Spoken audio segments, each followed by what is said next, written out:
Eleanor Whitcombe had learned to stand where the light was kindest and the eyes were fewest. At the edge of the Ashbourne ballroom, beneath a balcony draped in winter roses, she arranged her expression into something pleasantly forgettable. She had perfected this art over 7 patient, humiliating years. Music drifted like perfumed air from the quartet, and chandeliers trembled with golden fire above the turning gowns. Laughter rose in polite ripples that never quite reached her. She watched happiness as one watches a painting behind glass. Everyone knew she loved Lord Adrian Ashbourne. They knew it with the cruel certainty reserved for long, unreturned devotions. Whispers moved faster than the violins. "Miss Whitcombe has chosen her corner again," I heard someone murmur behind a jeweled fan. "7 years and still hopeful," another replied softly. Eleanor kept her gaze steady, as if dignity were something one could hold by posture alone. The doors opened with theatrical slowness, admitting a draught of cold night air and Clara Whitcombe's bright arrival. Her sister glowed in pale blue silk, cheeks flushed, eyes alive with expectation. Conversation bent toward her like flowers toward sunlight. Eleanor felt the familiar tightening in her chest that was not quite jealousy and not quite grief. It was the ache of being the quieter sister in a world that rewarded brightness. She loved Clara without resentment and envied her without malice. A hush traveled the room before the herald announced Lord Adrian's arrival. Eleanor did not turn immediately. She felt him first, like a change in weather.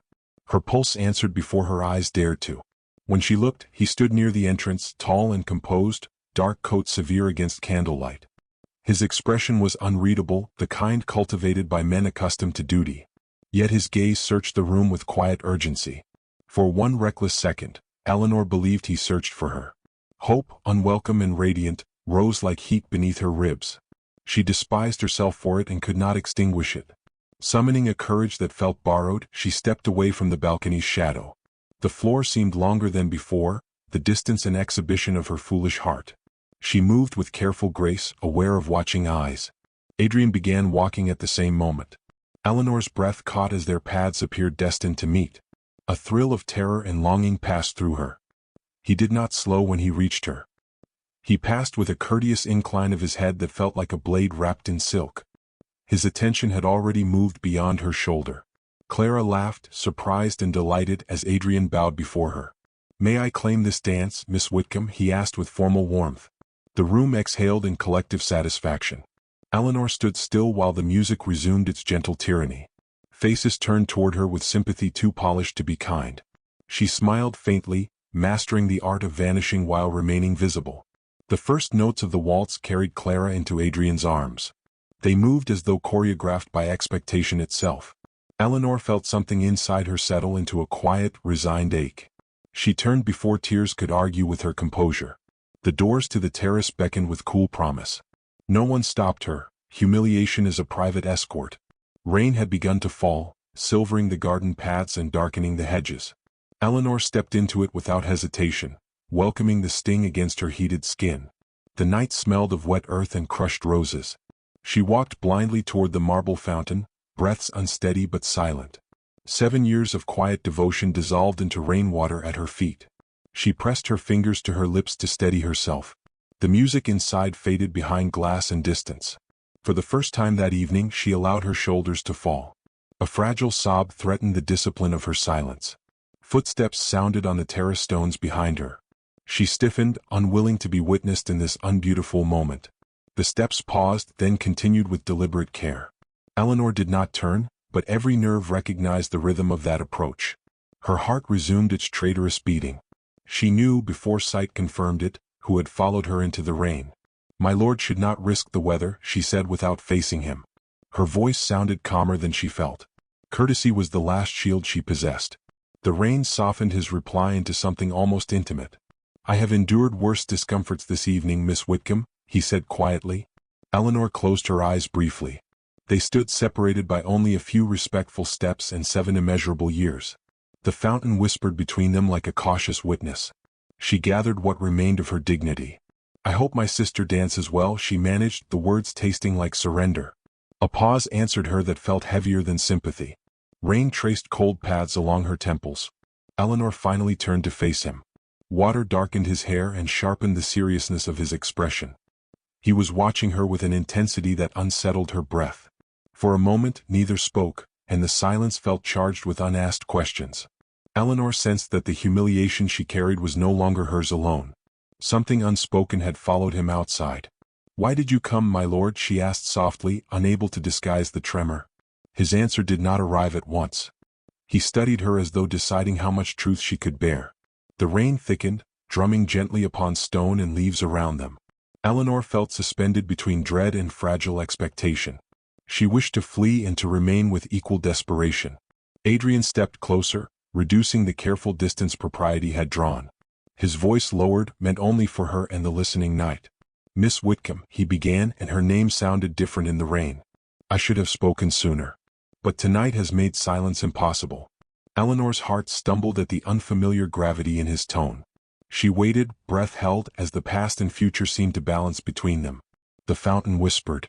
If you like my content, don't forget to subscribe, give this video a thumbs up, and share your thoughts in the comments. Morning arrived pale and unforgiving, slipping through the lace curtains of Eleanor's chamber like an uninvited witness.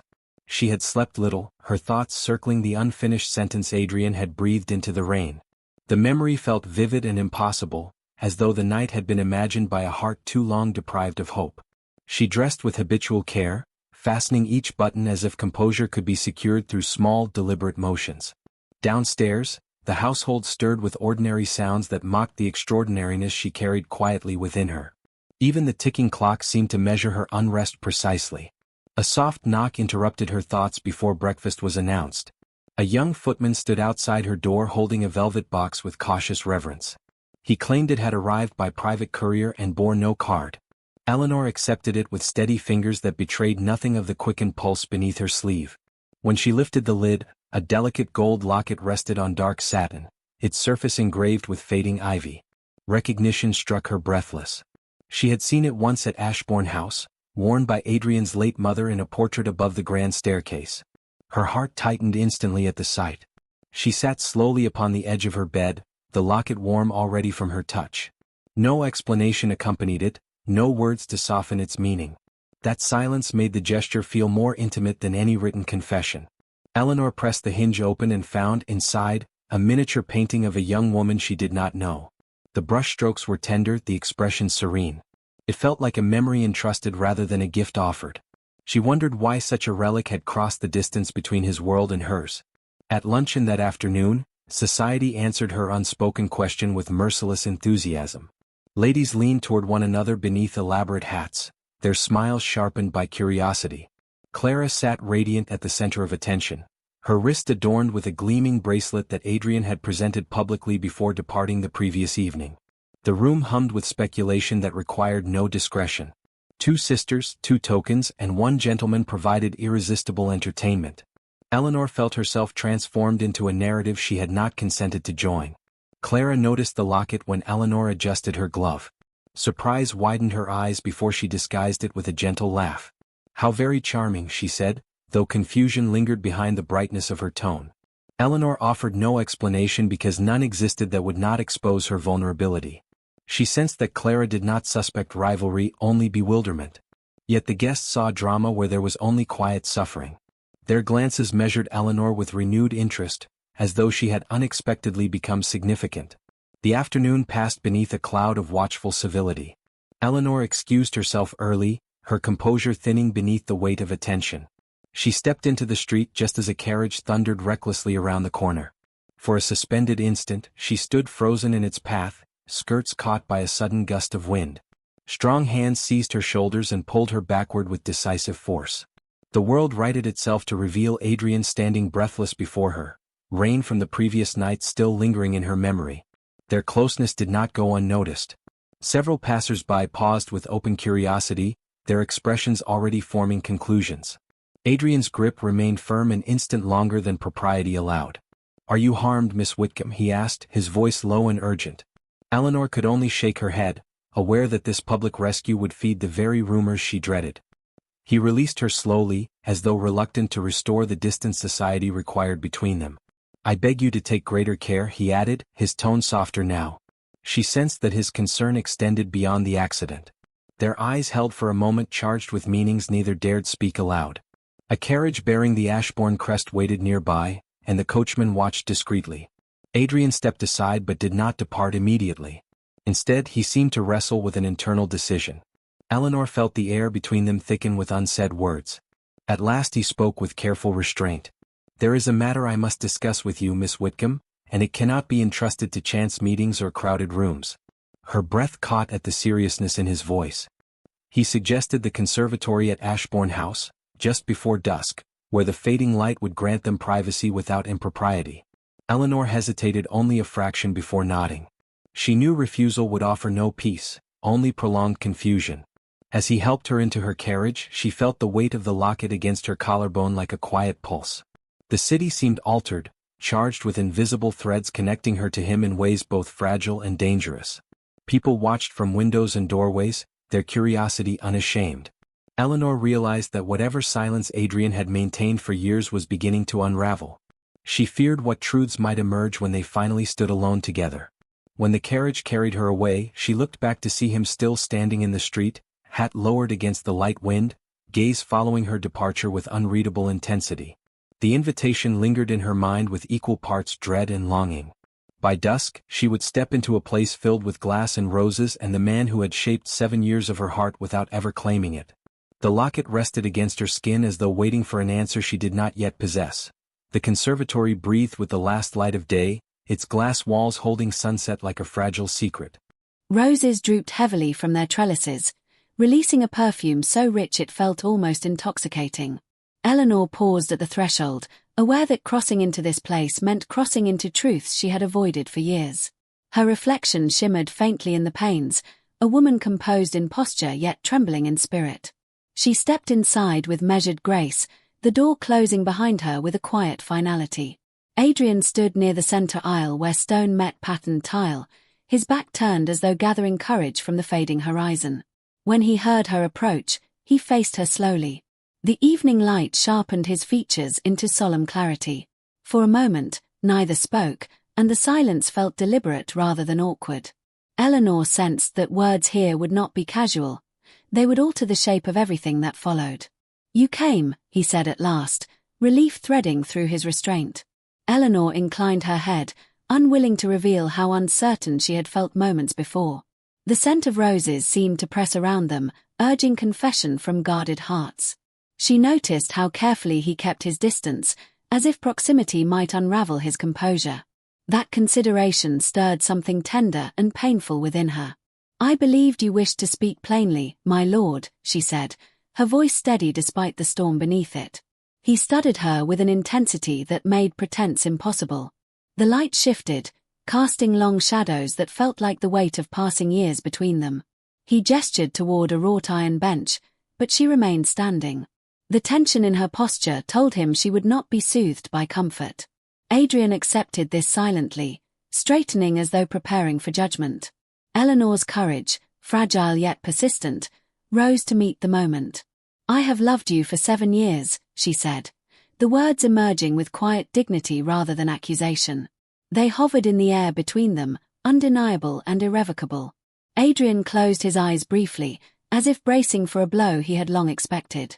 When he opened them, there was no surprise in his expression. "I know," he replied softly. The simplicity of his answer struck her harder than denial would have. Her breath faltered as disbelief mingled with hurt. "You knew," she repeated, struggling to comprehend how her devotion had been so visible and yet so unanswered. He nodded once, his composure slipping into something closer to regret. "I have known since the first summer you visited Ashbourne House, when you stood by the orchard gate and pretended not to watch me ride past." His voice carried a faint tenderness that both comforted and wounded her. Eleanor felt years of restraint begin to unravel. "Then why," she asked, her voice tightening, "did you allow me to endure this silence?" The question trembled with contained sorrow rather than anger. Adrian turned slightly away, as though the glass walls might offer escape. "Because I believed silence would spare you greater pain than truth," he answered. The admission sounded heavy, burdened by long reflection. He spoke of his father's failing health and a promise extracted beside a sickbed. The Ashbourne estate stood on fragile ground, threatened by debts and expectations that could not be easily dismissed. An alliance through marriage had been arranged long before he understood his own heart. Clara, admired and socially favored, fit the arrangement perfectly. Eleanor listened without interruption, though each word settled like weight upon her chest. She understood duty, yet it did little to soothe the wound of neglect. "You sent me the locket," she said quietly, touching it through the fabric of her gown. "Yes," he admitted. "It belonged to my mother, and she wore it the day she told me to choose love when I could." His voice faltered at the memory. I feared I had already waited too long to heed her advice. The confession softened something in Eleanor that pride had kept rigid. Yet the ache remained, sharpened by the knowledge that he had watched her love him and remained still. "I would have endured truth more easily than indifference," she whispered. Adrian stepped closer, the careful distance dissolving. "Indifference was the one thing I have never felt toward you," he said with quiet intensity. His eyes held hers with a sincerity that left no room for doubt. "Then what do you feel?" she asked, the question trembling between hope and fear. The roses stirred faintly in a passing breeze, their petals brushing against glass like impatient witnesses. He exhaled slowly, as though releasing years of restraint in a single breath. "I feel that if I obey my father's arrangement, I lose the woman who has understood me without ever being asked. And if I defy it, I risk losing everything my family has built for generations." The words settled heavily between them, a truth both liberating and terrifying. Eleanor realized that his struggle had been as silent as her devotion. Yet silence had harmed them both in different ways. Her voice softened as she spoke again. "You ask me to stand in the shadow of your conflict, my lord." He flinched slightly, recognizing the accuracy of her observation. "I ask you to know why I have been a coward," he replied.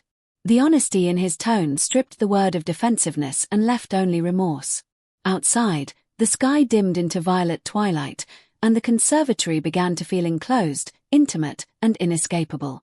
Eleanor sensed that this conversation marked the end of something long endured and the beginning of something uncertain. She realized she could no longer pretend that loving him required only patience. Adrian's voice lowered, threaded with urgency. "If I defy them, I lose my inheritance. If I obey them, I lose you." The admission felt like a plea rather than a declaration. Eleanor's heart tightened at the impossible balance he described. She understood now that his silence had been a misguided form of protection, born from fear rather than indifference. Yet understanding did not erase the pain of those years. She stepped closer, reducing the space until only breath separated them. For the first time, she saw vulnerability unguarded in his expression. Their shared stillness felt like the pause before a storm breaks. "What will you choose, my lord?" she asked quietly, knowing the answer would shape both their futures. Adrian did not answer at once, his gaze searching her face as though seeking strength from it. The final light slipped from the glass walls, leaving them wrapped in soft shadow and rose-scented air. He reached for her hand, his touch hesitant yet desperate. Eleanor felt the warmth of his fingers close around hers, and the weight of 7 years pressed into that single contact. He leaned closer, his voice almost a whisper meant only for her. "Tomorrow, before all of society, I must decide whether I am a dutiful son or an honest man." The roses trembled gently as the night settled in around them.